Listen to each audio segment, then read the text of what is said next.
स्वागत है आपका विज्ञान वृक्ष पे, जो बीएससी के स्टूडेंट्स और एस्पायरिंग स्कॉलर्स के लिए ज्ञान और सफलता का एक अनोखा साथी है। हेलो एवरीवन, विज्ञान वृक्ष में आप सभी का स्वागत है।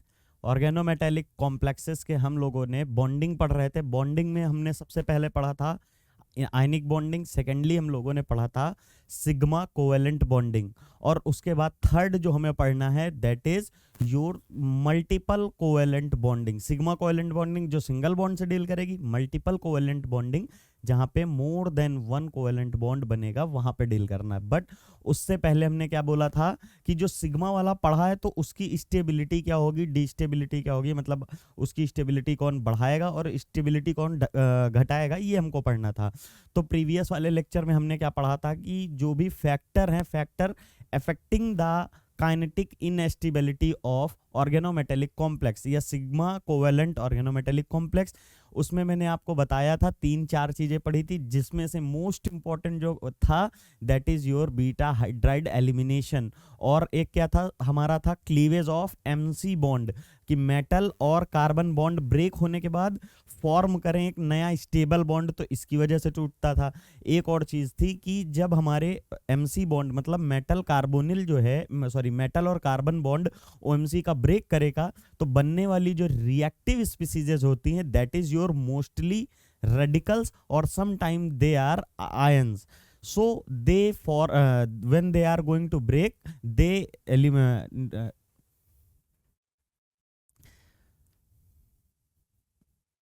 ऑर्गेनोमेटेलिक कॉम्प्लेक्सेस, तो जो एम और सी बॉन्ड होता है वो जब डिसोसिएट होते हैं तो कार्बन का रेडिकल बनाते हैं, साथ ही में या तो आयंस बनाते हैं, मोस्टली वो रेडिकल बनाते हैं। During formation of a radical they eliminate lot of energy due to which this process becomes exothermic, ये मैंने बताया था। और एक्सोथर्मिक होगा तो वहां से हमारी एनर्जी रिलीज होगी, एनर्जी रिलीज होगी तो सिस्टम स्टेबल होगा, और स्टेबिलिटी ही गेन करने के लिए बॉन्ड ब्रेक हो रहे थे। और उसमें सबसे इंपॉर्टेंट पढ़ा था कि beta hydride elimination, beta carbon पे प्रेजेंट हाइड्रोजन जो हैं वो सिन एलिमिनेशन होते थे। सिन एलिमिनेशन कैसे, मतलब मेटल की वैकेंट ऑर्बिटल और हाइड्रोजन आमने सामने आएगा तो हाइड्राइड को एलिमिनेट कर लेगा, तो मेटल की तो हाइड्राइड बन जाएगी और हमारी एल्कीन बन जाती थी, क्योंकि एल्काइल जो ग्रुप होता था वो रिमूव हो जाता था। सिंपल था। बट इस लेक्चर में हम लोग क्या कंक्लूड करेंगे, जैसे कि मैंने आपको लास्ट लेक्चर में बताया था कि इस लेक्चर में हम लोगों ने कि कैसे मेटल कार्बन बॉन्ड ब्रेक होते हैं ओएमसी की, वो पढ़ेंगे। बट नेक्स्ट आने वाले लेक्चर में मेटल कार्बन बॉन्ड को स्ट्रेंथन कौन करेगा या स्टेबिलिटी बढ़ाएगा कौन, वो मेथड्स पढ़ेंगे। तो आज हमारी हेडिंग है फैक्टर इंक्रीजेस, पूरी डिफिनेशन वही है, बस यहाँ पे अफेक्टिंग था। बस आज हमारे में क्या है, factor increases stability of a transition metal sigma bonded organometallic complexes. तो इसकी बात करने से पहले सबसे पहले शुरुआत करते हैं अब्सेंस ऑफ बीटा एलिमिनेशन। यहाँ पे जो बी लिखा हुआ है तो बी कुछ और नहीं है आपका, ये बीटा ही है। यहाँ पे ये बीटा है, एरर है, ये लीजिए बीटा एलिमिनेशन। बीटा एलिमिनेशन क्या है, जो लास्ट लेक्चर में पढ़ा है, तो अब्सेंस होगा। थोड़ा सा वहीं पे मैंने आइडिया दे दिया था कि जब बीटा हाइड्राइड ही नहीं होगा, बीटा पे हाइड्रोजन ही नहीं होगा, तो वहां पे बीटा हाइड्राइड एलिमिनेशन नहीं होगी, और बीटा हाइड्राइड एलिमिनेशन होगी नहीं तो मेटल हाइड्राइड बनेगा नहीं। आपको एक बार बता देता हूं तो शायद आप भूल गए होंगे थोड़ा सा। ये लीजिए, यहां पे कुछ था CH2 CH और R ग्रुप, कुछ भी हो, ठीक है। यहां पे ये था हमारा अल्फा, ये था बीटा, ये वाला हाइड्राइड इसके ऊपर ट्रांसफर आता था और साथ में फिर ये निकल जाता था। रिमूव होने के बाद हमें स्पीसीज मिलती थी MH plus CH2 double bond CHR। शायद यही एग्जांपल लिया था, बिल्कुल यही एग्जांपल लिया था। ये होती है मेटल हाइड्राइड, ये होती है ओलेफिन दैट इज एल्कीन, ये बन रही। लेकिन अगर इमेजिन करिए यहां पर हमारा हाइड्रोजन ही ना प्रेजेंट हो, ये वाली जो पोजीशंस हैं यहाँ पे अगर हाइड्रोजन ही ना हो, इस पोजीशंस पर अगर हाइड्रोजन नहीं होगा तो क्या होगा, इन पोजीशन पे जैसे ही देखेंगे कि हाइड्रोजन नहीं होगा तो उस केस में बीटा हाइड्राइड एलिमिनेशन ही नहीं होगा। सिमिलरली यहाँ पे वही हम पढ़ने जा रहे हैं, as a result of absence of a beta, लिख लिए कि ये है beta, absence of beta elimination metal methyl. Metal methyl क्या होता है, देखिए मेटल मिथाइल मतलब MCH3, मेटल मिथाइल क्या है, MCH3। अब ये सोचिए इसमें सिर्फ और सिर्फ अल्फा कार्बन है, बीटा कार्बन ही नहीं है, तो बीटा हाइड्रोजन का तो कोई चांस ही नहीं है। बीटा हाइड्रोजन ही नहीं है, यहाँ पे कार्बन ही नहीं तो बीटा हाइड्रोजन ही नहीं होगा। तो जो मेटल मिथाइल्स होते हैं आर रिलेटिवली मोर स्टेबल, ये क्या है, मोर स्टेबल हैं than metal higher n alkyl. अब इसका एग्जांपल आप समझ नहीं पा रहे होंगे, रुकिए मैं बताता हूं। ये लीजिए क्या बता रहा है कि MCH2 CH2 CH2 इस तरह करके खूब लंबी सी कोई चेन है, ये स्टेबल है या ये स्टेबल है। ध्यान से देखिएगा, इस वाले में अगर हम बात करते हैं इसके लिए तो यहां सिर्फ अल्फा है, यहां अल्फा बीटा गामा और डेल्टा एंड सो ऑन सारे प्रेजेंट हैं, बस इतना ही प्रेजेंट है, तो ये हो गया। अब ध्यान से देखिए यहां पे जब ये प्रेजेंट है, सिर्फ और सिर्फ ये प्रेजेंट है, यहां पे हमारा क्या बीटा हाइड्राइड एलिमिनेशन हो सकता है? यहां पर हमारा बीटा हाइड्राइड एलिमिनेशन हो ही नहीं सकता है। क्यों नहीं होगा? क्योंकि यहां पर हमारा बीटा कार्बन नहीं है, लेकिन यहां पर हमारा पॉसिबिलिटी है कि बीटा हाइड्राइड एलिमिनेशन हो जाए, क्योंकि यहां पर बीटा हाइड्रोजन प्रेजेंट है, बीटा हाइड्राइड एलिमिनेशन पॉसिबल। यहां पे beta hydride elimination not possible. अब देखिए जहां पे बीटा हाइड्राइड एलिमिनेशन नहीं होगा तो बॉन्ड नहीं टूटेगा, मतलब ये एज सच इंटैक्ट रहेगा, जुड़ा रहेगा, तो बॉन्ड टूटेगा नहीं तो क्या होता है, स्टेबल होता है। यही तो पढ़े, बॉन्ड नहीं टूट रहा है तो स्टेबल है। ये वाला बॉन्ड टूट रहा है, हाइड्रोजन यहां जाए और एल्कीन बाहर निकल जाए तो क्या हुआ, बॉन्ड टूट गया, तो ये अनस्टेबल हुआ। सिमिलरली यहां पे बताया गया है कि जो एल्काइल मिथाइल होता है CH3 वाला, वो हायर स्टेबल होता है in comparison to higher alkyls, बड़े वाले CH2 टाइप के। फिर है द मोस्ट इंपॉर्टेंट एग्जाम्पल, इसका एग्जाम्पल देख लीजिए, the beta elimination stabilises alkyls are the, जो एल्काइल्स जहां पे स्टेबिलिटी जहां पे मिलती है उसका मोस्ट इंपॉर्टेंट है ट्राई मिथाइल सिलाइल मिथाइल। देखिए यहां पे क्या है, ट्राइल मिथाइल सिलाइल मिथाइल्स। देखिए यहां पर है ये MCH2SiMe3, यहां पे नेक्स्ट, यहां पे हमने जो पढ़ा है वही देख लेते हैं, यहीं पे देख लेते हैं।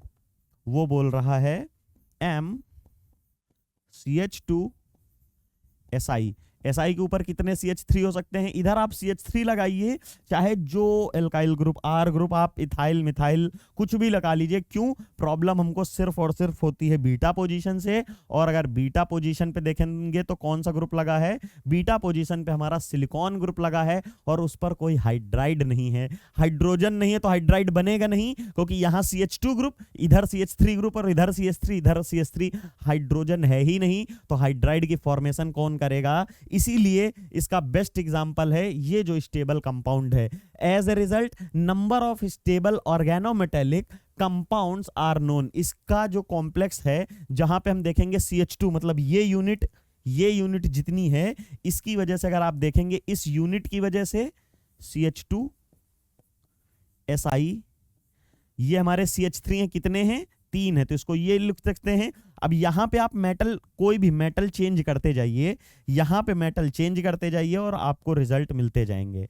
यहां पे मेटल चेंज करते जाइए और आपको यहां पर डिफरेंट स्टेबल कंपाउंड मिलेंगे, क्योंकि यहां पे बीटा हाइड्राइड एलिमिनेशन नहीं हो रही है। ये रहा आपके सामने कुछ एग्जांपल दिए गए हैं जहां पे प्रूफ हो रहा है कि बीटा हाइड्राइड एलिमिनेशन नहीं होने से ये कंपाउंड स्टेबल हैं। सामने देखिए वेनेडियम के साथ यहाँ पे 4 के साथ इसकी वैलेंसीज की गई है, फिर यहाँ वेनेडियम के साथ 3 के साथ है, फिर यहाँ वेनेडियम के साथ जो है ऑक्सीजन है, डबली बॉन्डेड ऑक्सीजन है, साथ ही में यहाँ पे 3 है, मतलब 3, 4 और 5 कह सकते हैं कि वेनेडियम का यहाँ पे कोऑर्डिनेशन नंबर 4 है, यहाँ पे 3 है, यहाँ पे 5 है, क्योंकि यहाँ पे वेनेडियम 2 तो ऑक्सीजन से लिंक है, कोऑर्डिनेशन नंबर नहीं, यहाँ पे ये रहा। ऐसे यहाँ पे ये एक CH2 ग्रुप है, एक CH2 ग्रुप इधर, एक CH2, तो 1 2 3 4 5, तो यहां से 5 इसकी हो जाएगी, तो यहां पे ये है। फिर नेक्स्ट है क्रोमियम, क्रोमियम के साथ में 4 बना रहा है। सिंपल एग्जाम्पल था जहां पे ये प्रूफ हो रहा है बीटा हाइड्राइड एलिमिनेशन ना होने की वजह से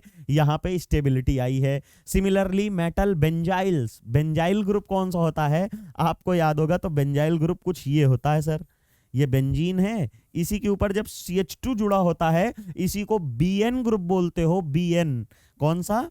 BN ग्रुप बोलते हो, या इसी को ही बेंजाइल बोलते हो?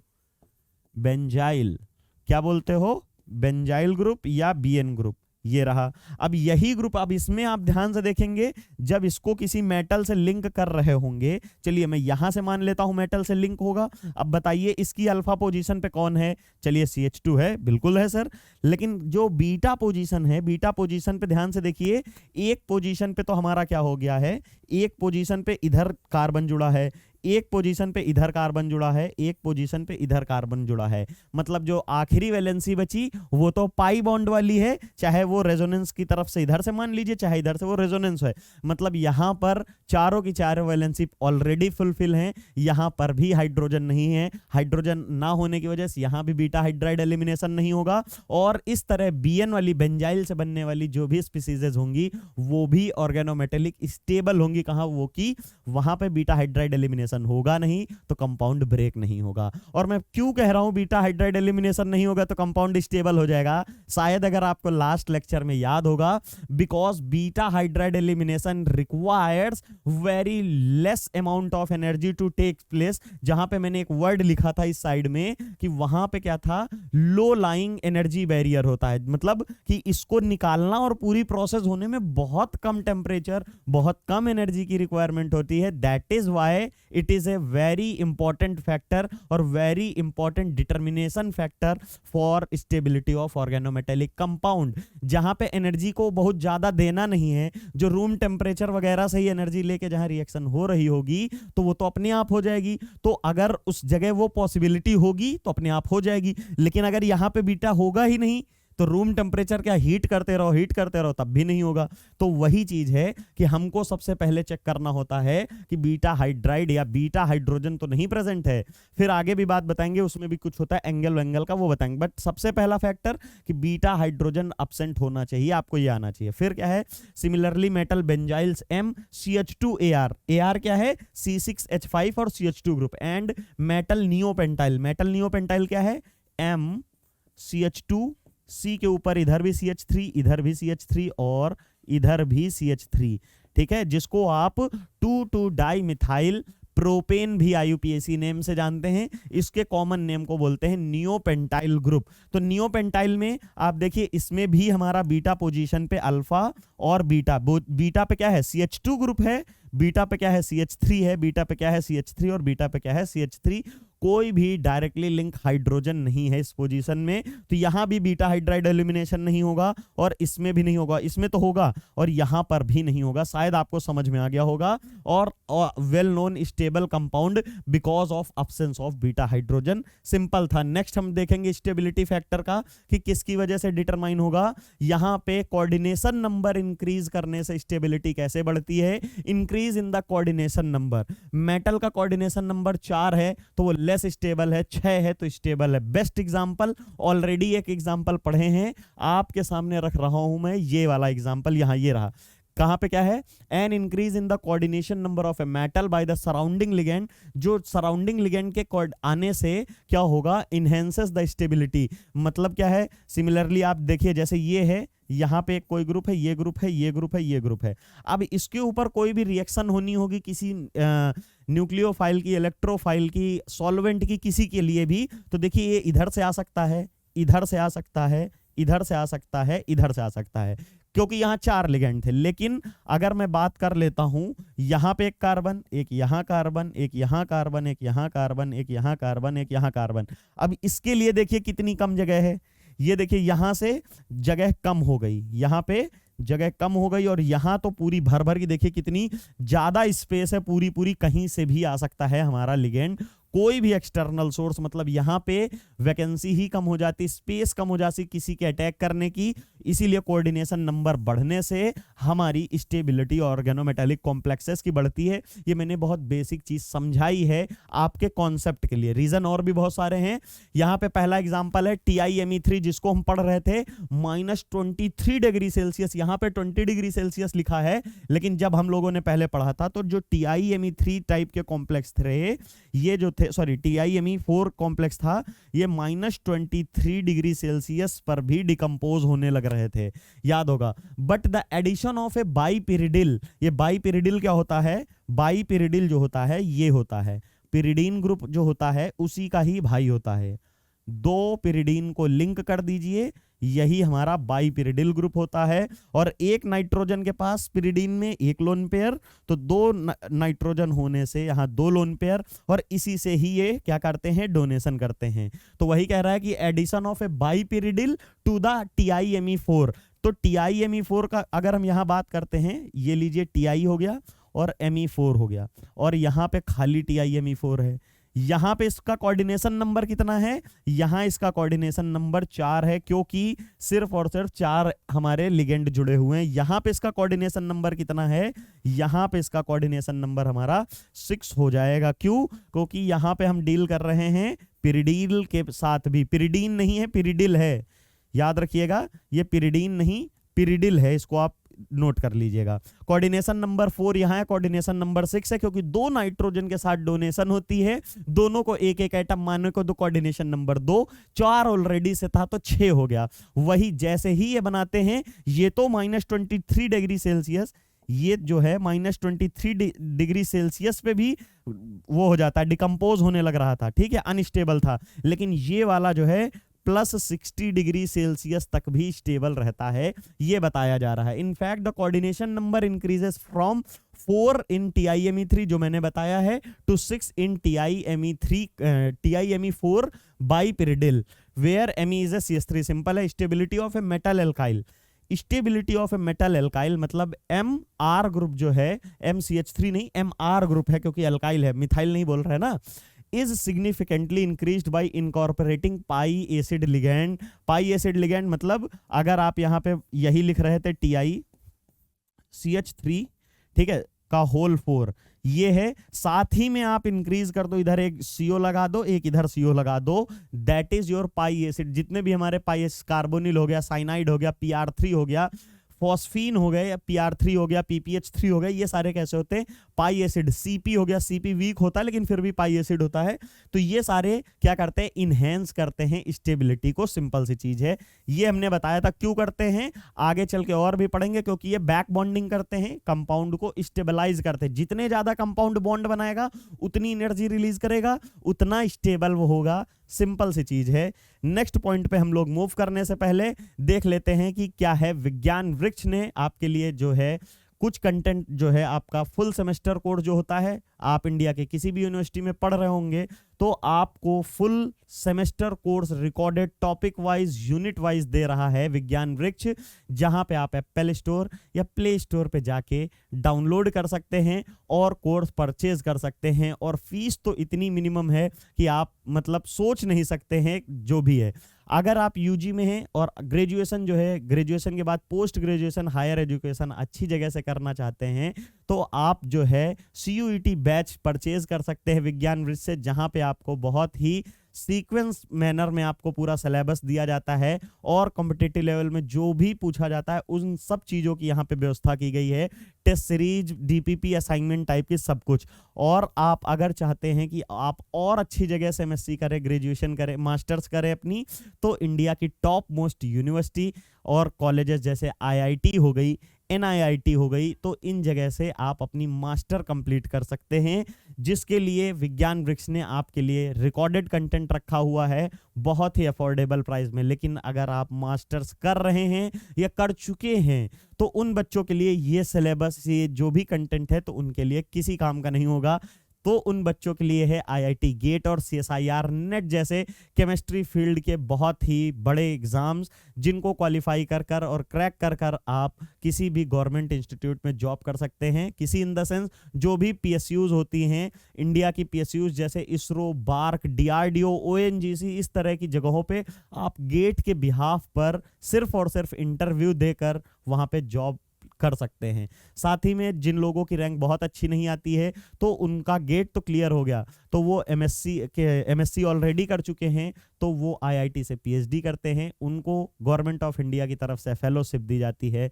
साथ ही साथ में CSIR नेट अगर आप परचेज करते हैं रिकॉर्डेड कोर्स तो आपको फिर वहां पर पूरा फुल कंटेंट दिया जाता है। साथ ही साथ में आप अगर CSIR नेट की प्रिपरेशन कर रहे हैं और अगर आपने CSIR नेट एग्जाम क्रैक कर लिया तो आप इंडिया में कहीं भी असिस्टेंट प्रोफेसर बनने के लिए लायक होते हैं।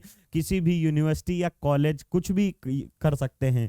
साथ ही साथ में अगर आपका जब तक टाइम है आप पीएचडी करना चाहते हैं तो इसमें जेआरएफ के थ्रू आप कहीं से भी research institute, CSIR lab, university, college, IITs वगैरह कहीं से पीएचडी करिए तो गवर्नमेंट ऑफ इंडिया की तरफ से आपको 5 ईयर तक कॉन्टिन्यूअस जो है हाई फाई पूरी फेलोशिप दी जाती है, जिसकी वजह से आपकी पढ़ाई जो है अफोर्डेबल होती है और आसानी से होती रहती है।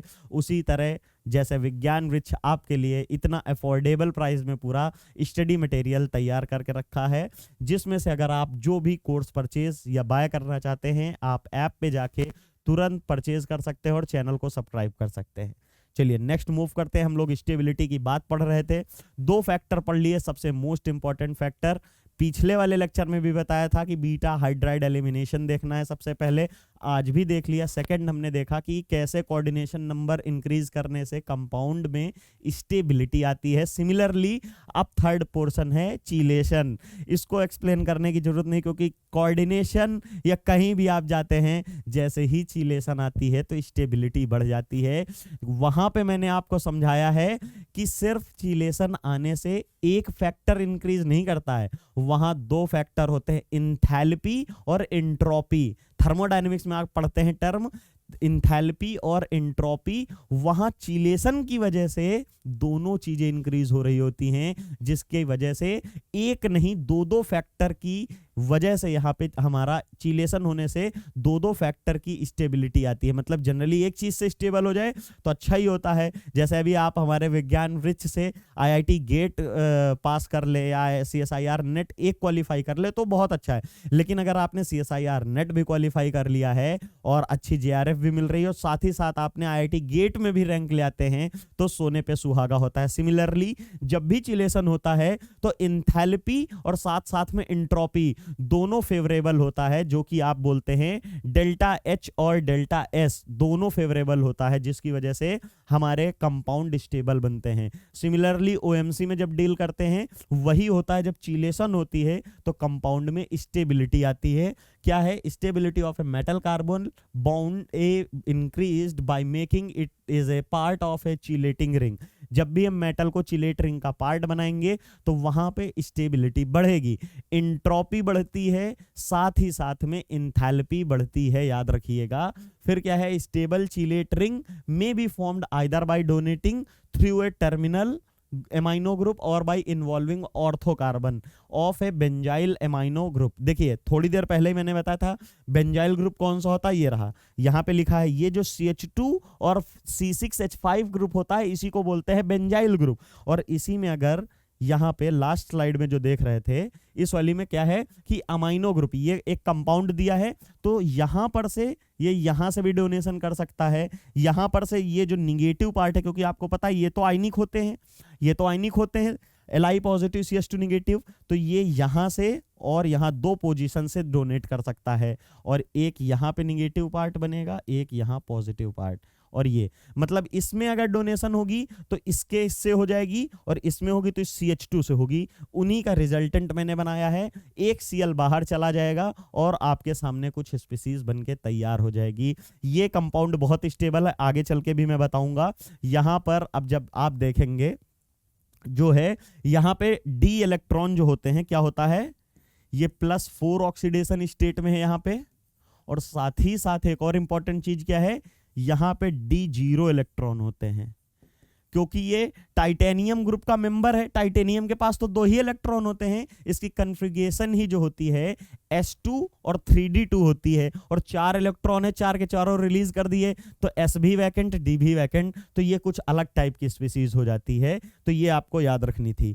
नेक्स्ट हमारा है लास्ट आज के इसमें, जो कि स्टेबिलिटी बढ़ाती है, delocalisation. Delocalisation of A negative charge on carbon, जो कि हम पहले भी पढ़ चुके हैं, बस यहाँ पे थोड़ा सा उसको पढ़ लेते हैं। मैंने बताया था कि जब CH3 को डील करते हैं तो ये लोकेलाइज्ड लोन पेयर होता है या लोकेलाइज्ड नेगेटिव चार्ज होता है।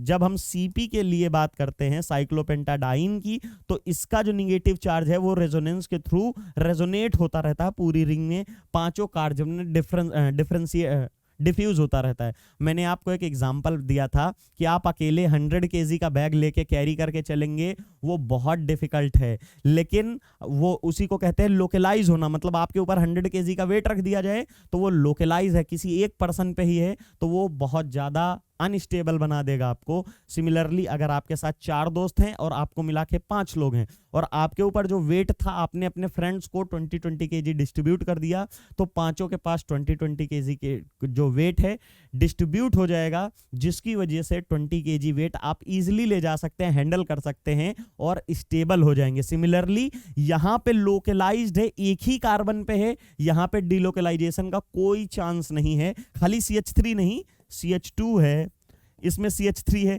तो इसमें कैसे जाए? कोई ना पाई बॉन्ड है ना वैकेंट p ऑर्बिटल है, कैसे हवा में तोड़ के चला नहीं जाएगा। कार्बन 4 बॉन्ड बनाता है, 3 पहले बना चुका है, चौथा इधर बना है, तो कैसे जाएगा? यहां पे वैकेंट p भी नहीं है। लेकिन जब इसके लिए बात करते हैं तो पाई बॉन्ड कैसे बनते हैं? पैरेलल ओवरलैप से। तो यहां पे पैरेलल ऑर्बिटल प्रेजेंट होंगी। एनायन कहां होता है? ये भी पैरेलल ओवरलैप से बनता है, मतलब p ऑर्बिटल प्रेजेंट होता है। तो इनमें जो है रेजोनेंस होती रहती, इनमें रेजोनेंस होती रहेगी ऐसे ऐसे, ठीक है। तो ये बताया गया था। The compound can be stabilized by delocalized negative charge of the carbon as a result polyhalogenated especially fluorinated groups are more stable than the analogous non-halogenated compounds। यहाँ पे क्या बोला गया है? The compounds can be stabilized by delocalizing the negative charge। negative charge को जो stable करने का वो है वो मैंने यहाँ से बताया। CF3 ग्रुप का क्या है? यहाँ पे अगर आपका CH2 लगा है और यहाँ C है और F है और यहाँ भी F है, ये F है, यहाँ पे निगेटिव चार्ज प्रेजेंट है। अब निगेटिव चार्ज क्या करेगा? आपको पता है निगेटिव चार्ज ये बहुत ज्यादा इलेक्ट्रॉन विड्रॉइंग ग्रुप होता है, जिसकी इलेक्ट्रोनिगेटिव 3.3 होती है और फ्लोरीन की अकेले की कितनी होती है? 3.98 होती है, जिसको हम 4 बोल देते हैं नियरली। तो हाईली इलेक्ट्रोनिगेटिविटी की होने की वजह से यहां पे स्टेबलाइजेशन मिलता रहता है। स्टेबलाइजेशन मिलेगा तो कंपाउंड स्टेबल होगा। और एनालॉग होने का मतलब क्या है? नॉन हेलोजिनेटेड, मतलब ये तो स्टेबल है, लेकिन इसके साथ में अगर हम वही देखेंगे CH2 और साथ में F को हटा के CH3 कर दें तो ये अनस्टेबल होगा इसके कंपैरिजन में। यहां पे जैसे मैंने बताया कि ये डिलोकलाइज्ड नहीं है, लोकलाइज है, तो ये अनस्टेबल होगा। ये तो डिलोकलाइज है तो ये स्टेबल होगा, सिंपल है।